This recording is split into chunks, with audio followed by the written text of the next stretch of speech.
이 맨하탄 차이나타운 저가버스가 또 전복 사고를 일으켜 4명이 숨지고 50여 명이 부상을 입었습니다.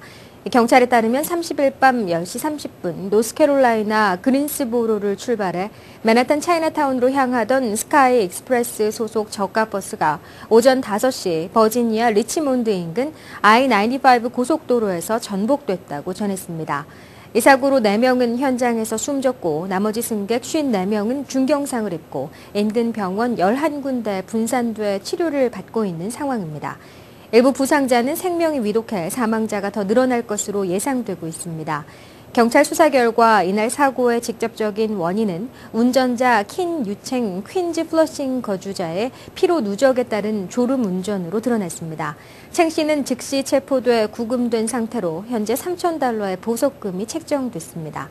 챙 씨는 지난 2009년부터 이번 사고가 발생하기 전까지 8건의 과속 위반을 포함해 모두 17번에 걸쳐 교통법규를 위반한 것으로 나타났습니다. 더구나 스카이 익스프레스사는 지난 2년간 운전자 피로와 버스 정비 불량 등으로 무려 46건의 법규를 위반해 왔으며 연방운송안전국으로부터 최하위 등급으로 분류돼 왔습니다. 뉴욕 시내 거리 곳곳에 설치된 감시 카메라 가운데 절반이 각 지역에서 발생하는 범인 검거에 일조하고 있는 것으로 파악됐습니다. 올해 들어 4월까지 뉴욕 시내에서 발생한 379건의 범죄 가운데 45% 이상이 감시 카메라에 포착된 자료를 토대로 범인 체포에 성공한 것으로 나타났습니다. 이는 4년 전인 2007년 동기간 기록한 34%의 비율보다 11%가 증가한 수치입니다. 특히 은행이나 주택건물, 지하철 정거장 등 공공장소에 설치된 감시 카메라가 범인 검거를 위한 결정적인 증거를 확보하는 데 큰 도움이 되고 있는 것으로 분석됐습니다. 일각에서는 감시 카메라 확대에 따른 시민들의 사생활 침해에 대한 우려의 목소리를 제기하고 있는 상황입니다. 뉴욕 시민자유연합은 감시 카메라가 범죄 해결에 일조하는 점은 의심의 여지가 없지만 자유로운 사회 분위기 조성에 미칠 악영향에 대해서도 생각해 볼 필요가 있다고 지적했습니다. 뉴욕시 택시 리무진 위원회가 리버리 택시에 대한 불법 픽업을 대대적으로 단속하고 나서자 택시 회사들의 불만이 거세지고 있습니다. 뉴욕시 택시 리무진 위원회 TLC는 리버리 택시가 거리에서 승객을 태우는 행위를 불법으로 간주하고 첫 적발 시 벌금 $350, 두 번째 적발 시 벌금 $500, 세 번째는 면허 정지 처벌을 내리고 있습니다. 뉴욕시 택시 리무진 위원회가 손님을 가장한 단속 수법까지 동원해 4월과 5월 2달 동안 발부한 벌금 티켓은 총 5,420장에 이르고 있습니다. 해당 기간 동안 발부된 위반 티켓 가운데 10%는 시내 등록된 총 461개 택시 회사 가운데 10개 업체가 차지하고 있는 것으로 파악됐습니다. 뉴욕시 택시 리무진 위원회의 엄격한 단속이 펼쳐지면서 택시 회사들의 반발도 거세지고 있는 상황입니다. 데이빗 야스키 TLC 위원장은 불법 픽업 행위가 사라질 때까지 단속을 지속할 것이라는 강경한 입장을 고수하고 있어 택시 회사와의 갈등은 심화될 전망입니다. 세계보건기구 산하 국제암연구소는 휴대전화를 사용할 경우 일부 뇌종양의 발생 위험이 증가한다면서 이 휴대전화 사용자들은 위험 노출을 줄이는 방법을 고민해야 한다고 밝혔습니다.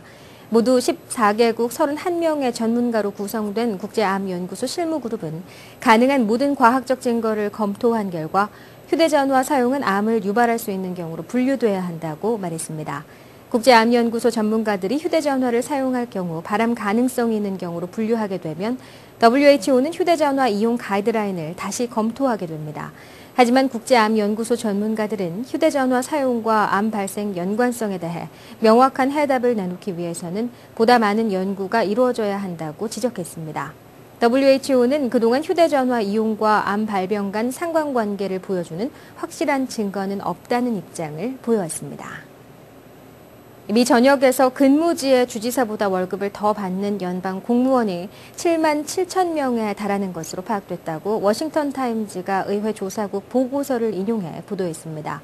탐 코번 상원의원의 요구로 CRS가 작성한 자료에 따르면 2009년 연봉을 기준으로 소속주의 주지사보다 더 많이 받는 연방 공무원이 7만 7,057명인 것으로 집계됐습니다. 이들의 직업별로는 의사가 18,351명으로 가장 많았고 항공교통관제사가 5,170명으로 뒤를 이었습니다.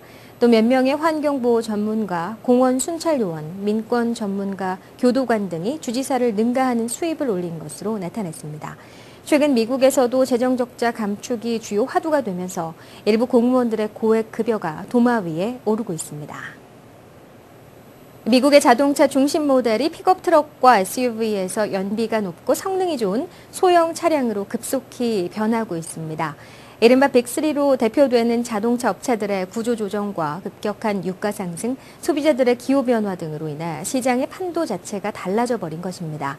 뉴욕타임즈에 따르면 지난달 미국에서 판매된 자동차 4대 중 1대가량은 콤팩트카 또는 서브 컴팩트카인 것으로 집계됐습니다.